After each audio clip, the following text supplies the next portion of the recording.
Hello. Hello, நான் சரண்யா பேசுறேன். ஆ சொல்லுங்க சரண்யா. இல்ல, உங்ககிட்ட ஒன்று சொல்லணும். ம். என்னை பத்தி எல்லாம் தெரிஞ்சிருந்தும் வரதட்சணை வேணான்னு சொல்லிட்டீங்களாம்.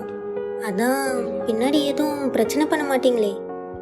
ஏன்னா அம்மா, உங்களுக்கே நல்லா தெரியும் பையன் வந்து டாக்டர் முடிச்சிருக்கான். அதான் அப்பா அம்மா உங்ககிட்ட பேசியிருந்திருப்பாங்க. நாங்கள் ஜஸ்ட் ஒரு ஃபார்மாலிட்டிக்காக தான் வந்தோம். எங்கள் சைடு முடிவை நாங்கள் சொல்லிட்டோம். இதுக்கப்புறம் நீங்கள் தான் உங்கள் முடிவை சொல்லணும். கூடிய சீக்கிரம் ஒரு நல்ல முடிவாக பார்த்து சொல்லுங்கள். அப்போ நாங்கள் வரோம்மா. வாங்க. சரண்யா, அவங்க உங்ககிட்ட டவுரி கேட்டது உங்ககிட்ட இருக்கிற குறைய பார்த்து.